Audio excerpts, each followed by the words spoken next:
అత్తమ్మ పైసలు తీసుకొచ్చేదాకా ఇంట్లో అడుగు పెట్టద్దు అన్నావు కదా. ఇగో అత్తమ్మ నేను ఒప్పుకున్న కట్నం పైసలు. ఎందుకు అనుమానపడతాను అత్తమ్మ? నేను తెచ్చిన పైసలు కరెక్ట్ ఉన్నాయా లేదా చూస్తున్నావా? కావాలంటే లెక్క పెట్టుకో అత్తమ్మ.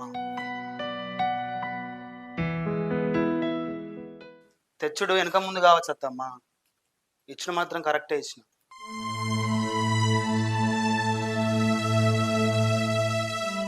తమ్ముడు ఎప్పుడు వచ్చినావురా?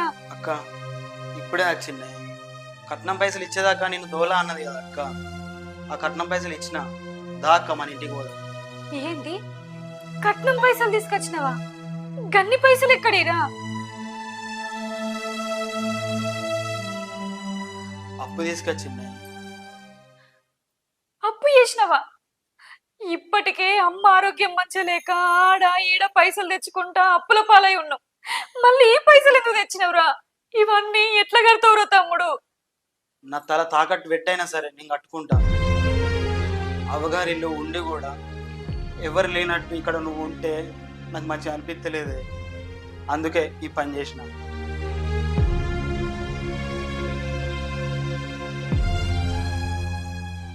ఏమైంది గట్ల చూస్తున్నావు?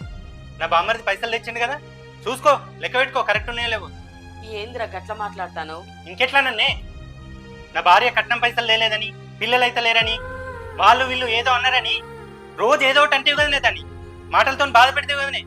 కనీసం దాన్ని వాళ్ళ అమ్మగారింటికన్నా పంపించినావు అని ఒక్కసారన్నా? ఇప్పుడు నా బామ్మరిది పైసలు తీసుకొచ్చిండు, తృప్తి అయిందా?